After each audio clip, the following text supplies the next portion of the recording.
Welcome back to the Plus Money Podcast, your home for the best Premier League bets in 15 minutes or less.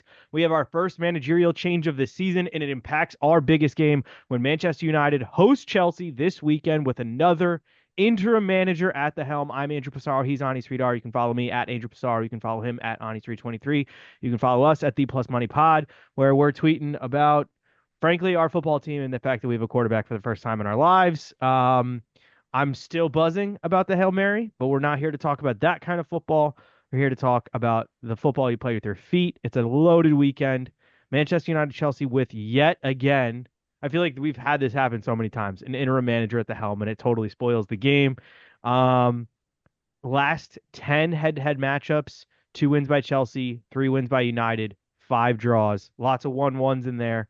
Ani, what's the confidence? I will talk about that later in the show, but tease everybody for later. What's the confidence level heading into Old Trafford this weekend? Pretty confident, to be honest. I mean, there's nothing that United has done that scares me as a Chelsea fan. I know disappointing loss for Chelsea in the midweek in the Carabao Cup, but it's coming off of an impressive win against Newcastle right before that. So, confidence pretty high. We're not the team with the interim manager. We have some more momentum going for us, but you never know when there's a new manager at the helm how that team's going to come out. So, they looked really good in the midweek, which Yeah. worries me a little bit, but everyone can look that good against Leicester, so I'm not too concerned. Yes, it was Leicester at home in a cup game where there were Yeah. rotations. Like what are we learning about Ruud van Nistelrooy in that game that is a real thing? Let's start with Liverpool. They're taking on Brighton. Two teams in the league ended up having home and homes against cup opponents. Liverpool played at Brighton in the midweek in the Carabao Cup. Chelsea ended up playing Newcastle after playing them on the weekend, which is just very weird. But I'm going with a strategy here for Brighton that worked in the middle of the week. Um, and I'm laddering shots. I'm taking them 12 shots, 13 shots, 14 shots. Those are plus 100, plus 150, plus 220. I would Like that. only stake like a full unit on this across the ladder play. So maybe do like half a unit, quarter unit, or however you want to break it up. Brighton got off a fair amount of shots against Liverpool. That was a heavily rotated team that Liverpool played. They rested 8 players, but they did give up a bunch of shots at home to Chelsea a few weeks ago. I do rate this Brighton offense. I think they can score against Liverpool. Liverpool and both teams to score is plus 135, which I do not think is playable because there's just as good of a chance of Liverpool winning this 1 or 2-0. This is a much more controlled side, but I do think Brighton will show up and get some shots off.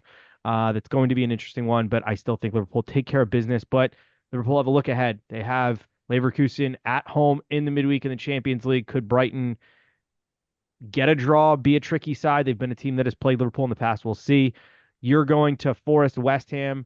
It's another. All the games this week are an hour back, which is huge for those of us who like to sleep in on a Saturday. 9:30 Oh, kickoff or 8:30 yes. kickoff instead of a 7:30 kickoff. 11 o'clock kickoff instead of a 10 o'clock, and 1:30 in the afternoon on Saturday for the big game. And then the clocks changed. The clocks went back an hour a week ago in Europe, and ours are now going back this weekend. What do you like for Forest West Ham? I had this on my card. I took it off. But what do you like? Yeah, I mean, Forest have been pretty impressive this year and always play well at home. I was completely wrong about this Forest team. I thought they were going to finish in the bottom three, to be quite honest with you. I had them getting relegated, but they have impressed, and West Ham, on the other hand, have not. They have looked terrible. They're still trying to figure out who the number nine is on that team. They don't really have an answer. They don't have a goal scorer. I like Forest money line at home at plus 110. Yeah, I literally had this on my card and I took it off, which is definitely like a little bit of a coward move on my part. Forest have won the last 3 home matches against West Ham. There's no Kudus, no Fulkrug for West Ham. So look, they still have Jared Bowen who can score goals. The only reason I took this off is Chris Wood might be out with a knock. He picked up a slight injury in their midweek game, so or over the weekend because I don't think they played midweek. Yeah, over the weekend. If he starts, I'd love Forest money line. I am just a little concerned about them without him. But again, I very easily may still play this. Let's jump to a game. It's a relegation 6 pointer. These two teams finished first and second in the championship last season. And I did quite a bit of research for 2 props in this game. We're going to talk about Ipswich and Leicester. Both teams are scoring over 2.5 is minus 110. I think you play that. But I went and looked. The first half over 1.5 goals is plus 160. First half, both teams to score is plus 280. For Ipswich, the both Ooh. teams to score of the last 5 games, the both teams to score in the first half has hit in 3 of the last 5 for Ipswich. The first half over 1.5 goals is hit in 4 of the last 5 for Ipswich. Leicester, both teams score first half 2 of the last 5, but the first half over 1.5 goals has hit in 4 of the last 5 as well.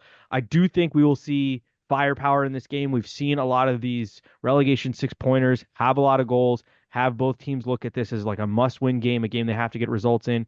So the both teams to score in over 2.5 is a definite play because I think we'll get goals no matter what. I really like first half over 1.5 at plus 160. First half, both teams to score plus 280 is it's a, it's a little sprinkle, but it's a fun number. I think we could get goals early. Yeah, I mean that's I think the play of the pod right now because I have both teams to score on the over 2.5. I mean I'm gonna bet that every game Leicester plays, like they could play. I'm betting the both teams to score and the over 2.5. And the fact that we're getting this at minus 108 and not like minus 150 is a Yeah, huge reason why I like it even more. And you could sprinkle on the over 3.5 in this game if you wanted, but I think that's the best player is the both teams to score on the over 2.5. fully agree. Jumping to Wolves Palace, our 1:30 game. Crystal Palace starting to wake up. Got a big win in the cup, knocking out Aston Villa. They got a big win last weekend, beating Tottenham. They're playing Wolves, and the play here, we just said it. Both teams are scoring over 2.5. That is hitting 5 straight games for Wolves. Their defense is incredibly Shambles. leaky. It's Shambles. It's atrocious, in but they are shambles. the Yeah. crazy thing is they are still scoring goals. They're not Yeah. getting shut out. The part of this that worries me is Crystal Palace, but the fact that they've scored in their last couple of games, gotten some results. Mateta's starting to cook, maybe starting to figure it out. This could be a Mateta shot on target play if you're looking for it. That I didn't even look at that. But yeah, both teams scoring over 2.5 is plus 105 in this game. So I'm gonna take that when it's a Wolves team that is if there's two teams that both teams are scoring over 2.5 is hitting at a ridiculous rate for in the Premier League through I think we're through 9 weeks. It's Wolves and it's Leicester. So the fact that we're getting it at a plus number, I'm going to take it. Let's jump to Sunday in the Premier League. It's Tottenham. It's Aston Villa. We have a great Sunday slate for Premier Yeah. League. Tottenham, Aston Villa, Manchester United, Chelsea. Proper Premier League matchups. Tottenham getting a result in the midweek, beating Manchester City. Again, a rotated Manchester City team, but still for Tottenham, that is a big win in the cup. Big. Aston Villa getting knocked out. Again, they have Champions League coming up in the middle of the week. Will they rotate? I'm still taking Villa team total over 1.5 at plus 120. They've hit this total in 6 of 9 matches in the Premier League so far, and they've scored at least twice in 3 of the last 4 trips they've played at Tottenham. I don't rate this Tottenham defense. I know they've done well, but Mickey Van de Ven could be out. He picked up a knock in the middle of the week. And again, yes, Villa may rotate, but I still think they're going to look at this game as a team that is trying to get one of those top 4 spots, so they will prioritize that. The fact that we're getting it at plus 120, I like Villa team total a lot. What do you like? Yeah, I like the over 3.5 at plus 104. Like this game screams 2-2 or 3-2, one way or the other. I do like Tottenham in this. If I had to pick a side to win, I think I think there's an edge here for Tottenham here at home, but I think we'll see goals. No matter who the lineup is, Ange is going to play attacking football, and that's going to expose them on the counter attack where Aston Villa can absolutely capitalize. So give me the over 3.5 at plus 104. And remember, if John Duran comes on at any point, he's a live That's play for just anytime goal play it scorer. immediately. Yeah. Yeah, the second that like you can't play him anytime goal scorer pre-match. You have to wait till he comes on. The big one, Manchester United, Chelsea, 11:30. Last 10 games, I mentioned it earlier. 2 Chelsea wins. They got the most recent win. Before that, they'd on a long stretch without beating Manchester United. Man United have three wins in that stretch and 5 draws. I think there's 3-1-1s, 2-0-0s in that stretch. I'm laddering Chelsea shots in this game. 16 shots at minus 125, 17 shots plus 115, 18 shots plus 165. They've only hit 16 or higher in the Prem in 2 games, but this game has frantic energy to it. This is a big Cole Palmer game for me. He's plus 160 anytime goal scorer, minus 110 score or assist, which I think is playable because obviously he contributed majorly to that attack last weekend. I think what should have had almost had a goal, definitely had an assist. And he's one of the best players in the Prem. I don't know what to expect from Manchester United in this game, and I think this is a big test. I think this is a very winnable game for Chelsea. I'm not going to play the money line, but I think that other people should. Um, and frankly, my question with Manchester United is, are they going to try? Because I definitely feel like the last 3 or 4 weeks they haven't been trying. And we Right. saw them get a result in the middle of the week. But frankly, if they run Casemiro out there against Chelsea, they're going to get run over, in my opinion. Um, but what do you, I mean, you're obviously more tuned into the Chelsea side of things. What do you like? I'm taking Chelsea money line at plus 150. I just like how they've been playing recently, especially on the attacking front. They're actually converting chances, which is crazy. That play over the weekend when Cole Palmer made the pass to Nkunku and just passed it to Nico Jackson. That was just beautiful to watch for once. Nico Jackson bagging an easy chance in front of goal, but yeah, it's this United team's gonna be different. Ruud van Nistelrooy, that's my boy. That's my Netherlands guy right there. So I want him to succeed, but I think it was a big loss for the entire Premier League that when Eric Ten Hag got fired. I really wanted him to stick around. If only one of these teams earlier in the season could have just lost to Man U, we would be playing a Ten Hag side and not a brand new side here. So I still think there's value betting on Chelsea money line here at plus money because we do get it at plus 150. If it was like minus 110, I would have stayed away. But yeah, I think we're gonna see goals. I think both teams are definitely gonna get on the score sheet, but I like Chelsea to win this on the road at Old Trafford and hopefully keep that push up for top four this year because they're right there. Yeah, they have. They've looked very good. Much better than they did. I mean, up until the last like 10 to 15 games of the season for Poch last season, they kind of started to cook, but definitely look like a different side under Maresca. I think Chelsea draw no bet if you're kind of hesitant like me, that still should be right around like a either a plus number or but lower than minus 135, which is playable for me. You've got something for Monday. We got Fulham Brentford. Should be a very fun game. Brentford have been all over the place of late, and Fulham have been a solid Premier League side. Yeah, I mean, I've been riding Fulham all season long, and I'm not going to stop now at home. Give me Fulham money line at plus 100. A bet that I wanted to take, but I couldn't find for some reason. I'll look right now again, but Brentford to score first is probably going to be a bet that I'm going to look at all the time because they score in the first like 10 minutes of every single game they play, I feel like. So not just Brentford to score first, but Brentford to score between 0 and 10 minutes is probably a good bet as well. So um if you can find that anywhere, that's another bet that I would take from this game. That's for sure. Yeah, it might not be out yet just because it's a Monday prop, it's a Monday game and we're taping this on Thursday. But yeah, they definitely have definitely some of the books have team to score the first goal. And some of I know Caesars, for Here you example. go. You can take Brentford to score in the first half at plus 124. So Oh, that's if not you can't bad. find first to score, just take plus 124 to score in the first I half. like that. I like that better anyways because Yeah, you're plus 124 is still a very good number, and they're a right. very fast starting team this season. So at a plus 124, that's really solid value. Let's jump to my both teams to score parlay for the weekend. I keep hitting these. Both teams to score. It's plus 196, three legs, alternate fourth leg if you wanted to get to plus 615. We talked about Ipswich Leicester. Ipswich, both teams' scores hitting seven of 10 matches in all comps this season. Leicester, 9 of 12 comps. Jumping to Germany, Wolfsburg, Augsburg, it's 7-3. Wolfsburg, it's 6-4. So again, hitting at a solid clip there. Then Southampton, Everton, 8-4 for Southampton. It's hitting 8 of the 12, and Everton, it's only hitting 6 of 11 games. But I do again, this is a relegation 6 pointer. This is an important game for both teams. If one team scores, I feel like the other team gets on the score sheet. Yep. If you want to go to France and you want to add Brest versus Nice, that gets it to plus 615.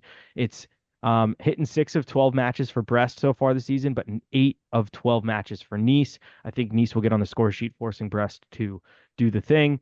So that's 615. Then I do have a Friday one actually. I kind of forgot about this. Friday plus 175. Leverkusen versus Stuttgart. Leverkusen have both teams' scores in every single Bundesliga game for them this season. Stuttgart have a very good Ooh. offense, and Monaco are playing Angers in Ligue 1. Monaco, again, are another team that both teams score hits quite a lot. So I like that for a Friday afternoon parlay. And then I have two European plays, two European games I want to talk about. First, Napoli are playing Atalanta. Napoli are on top of Serie A. They're plus 270 to win the league right now. And I think that is a ticket worth putting in. I know Inter Milan are very good, but here's the thing. Inter are going to go far in the Champions League this season, and Napoli are playing no European competition. The only thing they have on their plate is the Cup in Italy and Serie A. They have the ability to rotate throughout the season. They have a manager in Conte who has won the league at two different clubs, Juve and Inter. And I think they can win the league again this season just because they don't have to rotate as much. Napoli money line against Atalanta is plus 105. Romelu Lukaku plus 125 anytime goal scorer. This is a home game for Napoli. I'm happy to be betting them this season. And Napoli's defense has only given up 5 goals all season. That Atalanta defense is suspect. Jumping to the big one in Germany, it's Dortmund and Leipzig. Dortmund have not been good this season, giving up a ton of goals. Nuri Sahin is on the hot seat right now. Did they just lose to Wolfsburg They did lose to in Wolfsburg the in the DFB DFB Pokal, right? in the Pokal in the middle of the week. Yeah, Um, which is a bad Leipzig. look. Do you want to know the last um in the last 7 times that they have played, Leipzig have won 6 of them. Leipzig, draw no bet plus 120, money line plus 195. Xavi Simons is expected to be out until January with the injury. I still think Leipzig are a better team. Their team total over 1.5. I don't know why I didn't write it down. I'll have it popped up here for you on the YouTube. It was a good number. Additionally, they've hit that total in 7 of 13 matches in all comps this season, and Dortmund have given that up in 6 of 13 matches. I'm fading Dortmund right now. I think Leipzig are a really solid bet. Like I said, plus 195 on the money line, plus 120 draw no bet. Um, Dortmund are in a bad spot, and I don't think that running into a Leipzig team who's unbeaten in Germany and has only given up 3 goals in Germany is who you want to run into right now when you're in a bad spot. Right. Give me Leipzig this weekend. I have a couple of things that I like across Europe that I'll tweet about. There's a fun one in Nantes versus Marseille. First half over 1.5 is fun there. Barcelona should cook Espanyol. Their team total first half over 1.5 is plus 106. Barcelona are the real deal. Yeah, that about wraps it up for me.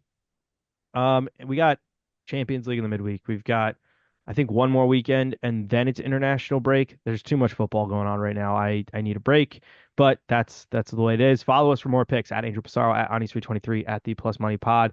We'll be back soon to talk about all of it, to bet all of it, and yeah, see you next week.